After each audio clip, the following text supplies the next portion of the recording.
జనగామ జిల్లా కొంతమేరకు బస్సులో నుండి యాదాద్రి జిల్లా అట్లాగే సూర్యాపేట జిల్లాలో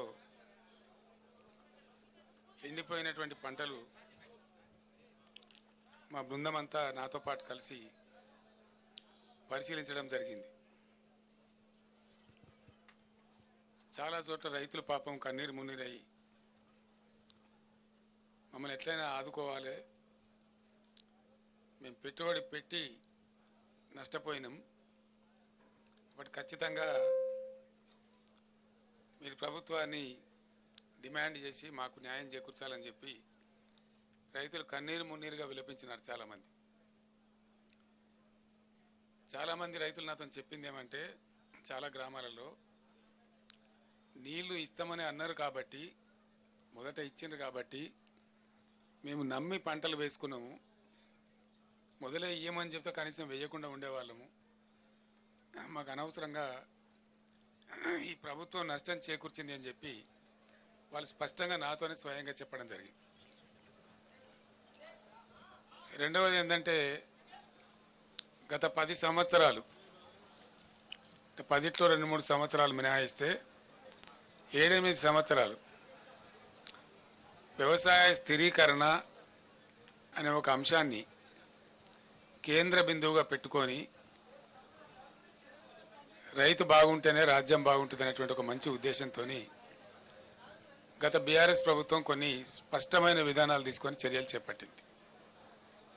అందులో మీరందరూ కూడా చూసినారు ప్రత్యక్షంగా దాన్ని. ఒకటి, రైతులకు నీరు సరఫరా చేయడం అనేక పద్ధతుల ద్వారా. రెండవది, రైతుకు పెట్టుబడి ఇవ్వడం సరైన సమయంలో. రైతు బంధు అనేటువంటి కార్యక్రమాన్ని, దేశంలోనే వినూత్న కార్యక్రమాన్ని మొట్టమొదటిసారి తీసుకొచ్చి టైం మీద అదునుకు వాళ్ళకు అందేటట్టుగా రైతు బంధు పెట్టుబడి సహాయం చేయడం.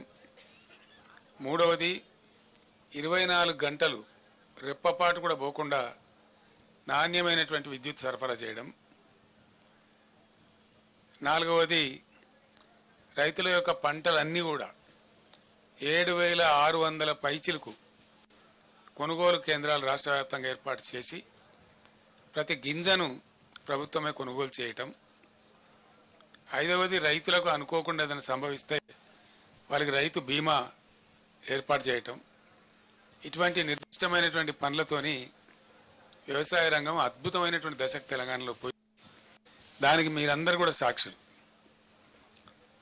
2014 ముందు 30-40 టన్నుల ధాన్యం కూడా పండించినటువంటి తెలంగాణ, 3,40 లక్షల టన్నుల ధాన్యానికి మించిన తెలంగాణ 3 కోట్ల పైచిలకు ధాన్యాన్ని ఉత్పత్తి చేసి పంజాబ్కే పోటీగా నిలిచి దేశంలో అగ్రస్థానానికి పోయేటువంటి పరిస్థితికి దూసుకొని పోయింది. ఇది కట్టుకథ కాదు, పిట్టకథ కాదు, ఇది నిజంగా ప్రజలందరి సాక్షిగా, మీ అందరి సాక్షిగా జరిగినటువంటి దృశ్యం, మనం చూసినటువంటి.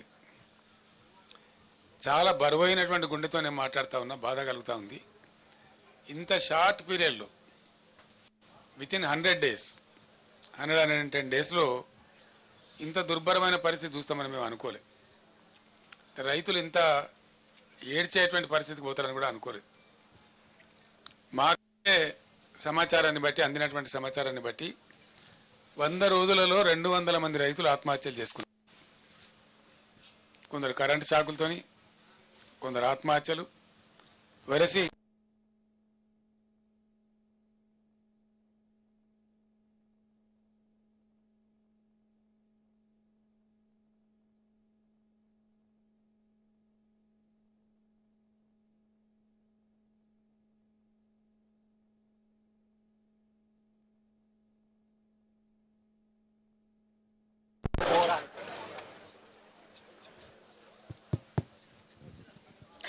ఇట్లా పోతా వస్తూ ఉంటుంది కరెంటు.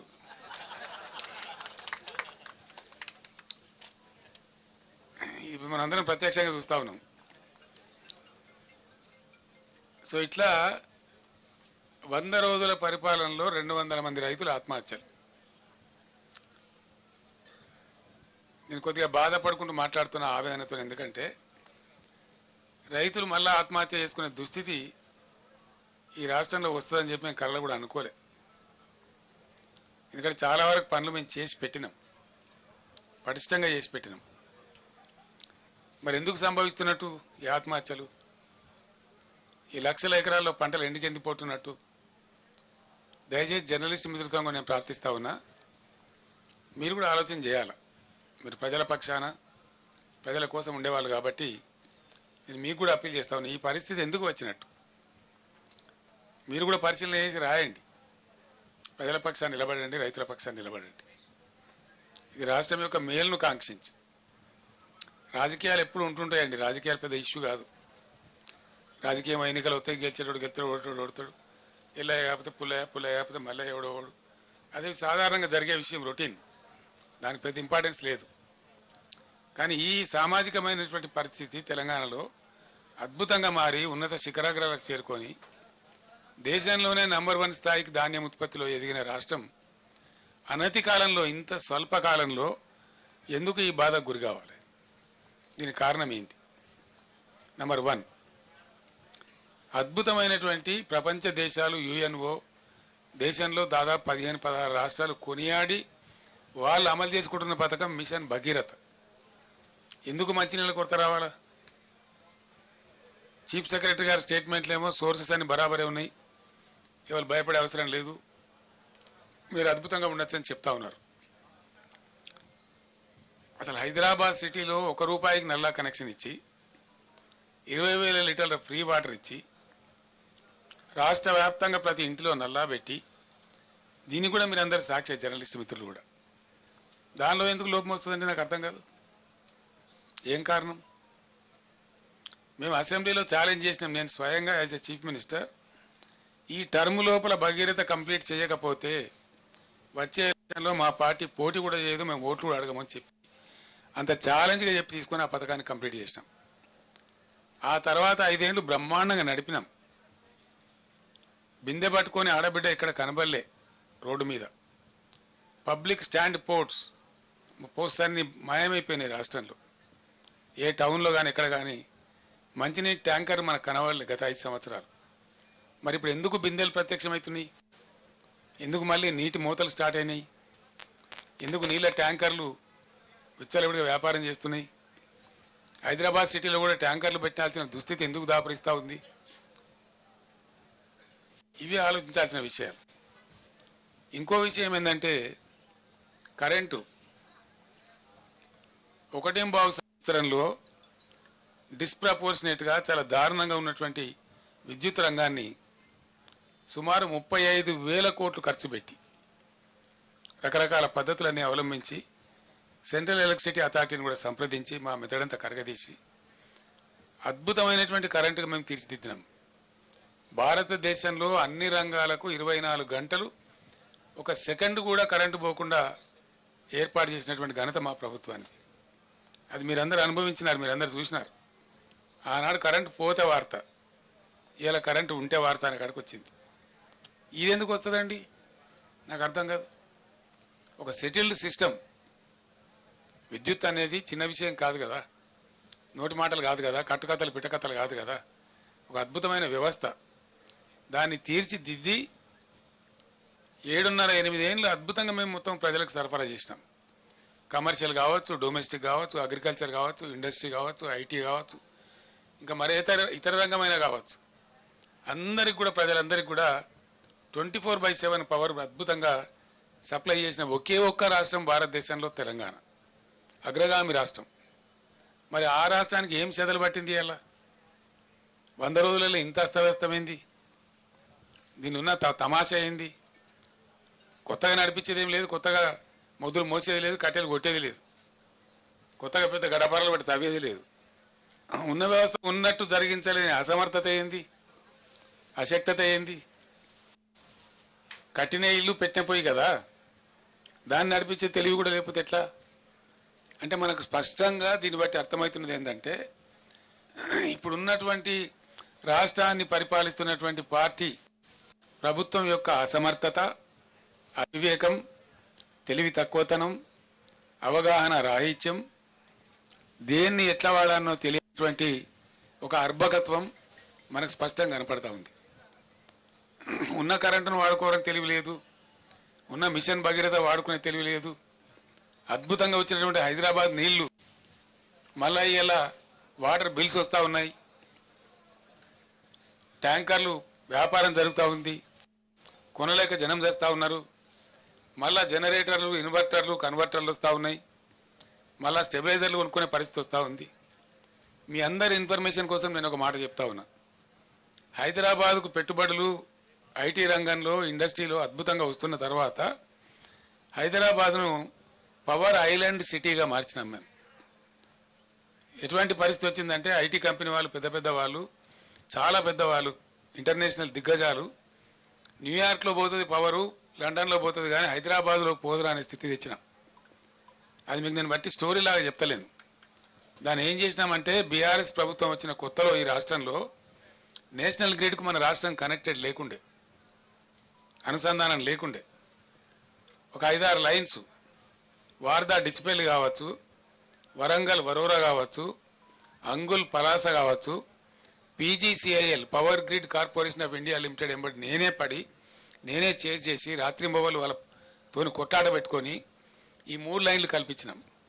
దాంతో టోటల్ తెలంగాణ రాష్ట్రం, ఏపీ రాష్ట్రం కూడా మనతో పాటుగా నేషనల్ పవర్ గ్రిడ్కి అనుసంధానమైనాం.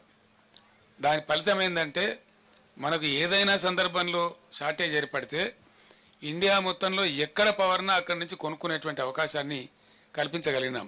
నంబర్ 1. నంబర్ 2, 7,600 మెగావాట్లుగా ఉన్నటువంటి ఇన్స్టాల్డ్ కెపాసిటీని దాదాపు 18,000 మెగావాట్లకు తీసుకుని పోయినాం. In addition to that 1,600 రామగుండంలో, 4,000 Yadadri thermal స్టేషన్లో, అంటే 5,600 మెగావాట్ల పవరు ఇంకా అడిషనల్గా వచ్చేటువంటి సదుపాయాన్ని కూడా కల్పించినాం. మొన్ననే ఎన్టీపీసీ 1,600 మెగావాట్లు ప్రధానమంత్రి స్వయంగా వచ్చి డెడికేట్ చేసినాడు. నేను వాళ్ళు ఎంబడబడి తరిమి దాన్ని చేయించిన ఆ రోజు 10 సార్లు నేను రామగుండం వెళ్ళి మీకు ఏం కావాలా, రాష్ట్ర ప్రభుత్వం నుంచి ఏం సహకారం కావాలని చెప్పి అడిగి పర్సూ చేసి దాన్ని కంప్లీట్ చేయించినాం. కోర్స్ మా ప్రభుత్వం పోయిన తర్వాత మొన్న వచ్చింది అది, మన ప్రైమ్ మినిస్టర్ వచ్చి దాన్ని డెడికేట్ చేసినాడు. ఇప్పుడు ఆ సప్లై కూడా యాడ్ అయింది. అంటే మా ప్రభుత్వం ఉన్నప్పటికంటే ఇంకొక 1,600 మెగావాట్లలో 85%. ఎన్టీపీసీ ఏం చేస్తుందంటే ఏ రాష్ట్రంలో ఉందో, ఏ రాష్ట్రం కోసం కట్టినరో దానికి 85% ఇస్తుంది, 15% ఏమో వాళ్ళు నేషనల్ కోసం తీసుకుంటారు. అంటే ఆ ప్రకారంగా అద్భుతమైన కరెంటు ఎంత అవుతుందా 1,600లో 85% అంటే ఆ సుమారు 1,500 వస్తుంది. 1,450 నుంచి 1,500 మెగావాట్లు అదనంగా యాడ్ అయింది. చేస్తే ఈ ప్రభుత్వం పట్టించుకొని చేస్తలేదు, కానీ ఈ పాటికి యాదాద్రిలో కూడా 1-2 యూనిట్లు వచ్చే అవకాశం కూడా ఉండే. అంటే ఇక్కడ 1,500, 1,600 వచ్చే అవకాశం ఉండేది మన సొంతం. దీని నుంచి ఒక యూనిట్ కూడా బయటకి ఇచ్చే అవసరం లేదు. మరి ఇంత ఉజ్వలంగా తయారైనటువంటి పవర్ సిస్టమ్ ఎందుకు ఈరోజు ఇబ్బంది పడతా ఉంది? ఇది పరిపాలకుల అసమర్థత అవునా కాదా? దయచేసి మీరే ఆలోచన చేయాలి. ఇది పని చెయ్యలేనటువంటి, పని చేతగానటువంటి ఒక అసమర్థ ప్రభుత్వ విధానం అనుకోవన్నా దీన్ని ఏ విధంగా అర్థం చేసుకోవాలా? లేదు అంటే మనకు దరిద్రం ఉందంటే అర్థం చేసుకోవచ్చు. ఉండి దరిద్రం ఎందుకండి? ఏం కారణం చేత? ఇంకోటి మనకు తర్వాతనండి, అంత గుర్తించడం అవసరం లేదు రాహుల్, చెప్తాం, నో ప్రాబ్లం. ఇంత అద్భుతమైన పవర్ సిస్టమ్ ఎందుకు ఫెయిల్ అవుతా ఉంది రాష్ట్రంలో? 7 ఏళ్ళు నడిచినటువంటి సిస్టమ్, 7 ఇయర్స్ అద్భుతంగా అందరికీ అందుబాటులో ఉన్న కరెంటు స్విచ్ ఆఫ్ చేసినట్టుగా ఎందుకు మాయమైంది? దీనికి ఎవడు సమాధానం చెప్పాలా? ఎవడు బాధ్యత తీసుకోవాలా? ఈ క్రాస్ టాక్ కాదండి రాహుల్ గారు. You question your own heart, what is wrong with the system? 7 ఏళ్ళు 7.5 ఏళ్ళు బ్రహ్మాండంగా నడిచినటువంటి సిస్టమ్ 3 నెలల లోపల నడుస్తలేదు అంటే ఎవల అసమర్థత అండి? ఎవల ఫెయిల్యూర్ ఇది? 100కు 100% నేను ఆరోపిస్తున్నా ఇప్పుడు ఉన్నటువంటి అసమర్థ, అవివేక, తెలివి తక్కువ కాంగ్రెస్ పార్టీ యొక్క అసమర్థత.